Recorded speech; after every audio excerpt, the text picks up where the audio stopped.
नमस्कार, मी स्नेहल. तर आजची सुरुवात अशा रिमझिम पावसाने झाली होती आणि इथं कणिक मळून ठेवली होती. छान अशा चपात्या केल्या, एकीकडे गवारीची आमटी केली होती. तर चला आज काय केलं ते एक थोडक्यात शेअर करते. आणि अशा चपात्या टम्म फुगल्या की जरा बरं वाटतं चपात्या वगैरे करताना. आणि ही गवारीची आमटी केली होती अशी पातळ. तर असा काहीसा स्वयंपाक केला होता. आणि मग स्वयंपाक वगैरे झाल्यानंतर जरा घरातल्या जाळ्या वगैरे झाल्या होत्या एकदम नॉर्मल अशा. तर त्या पूर्ण अशा क्लीन करून घेतल्या होत्या. ते दिसेलच तुम्हाला.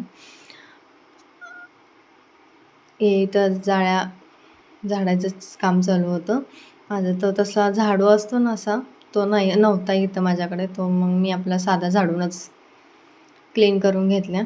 आणि माझ्याकडे व्हिडिओ काढायला कोणी नव्हतं, सो एका हातात मोबाईल पकडला होता आणि एका हाताने झाडू काढायचं काम चाललं होतं माझं.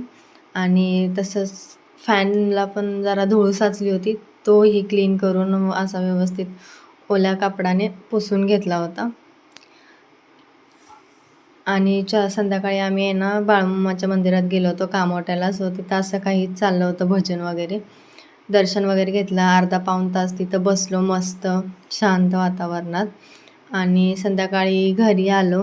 घरी आल्यानंतर मग आषाढ तळणीसाठी मग अशा कापण्या बनवायला घेतल्या होत्या मी. त्याच्या अर्ध्या कापण्या केल्या आणि अर्ध्या गोड पुऱ्या केल्या.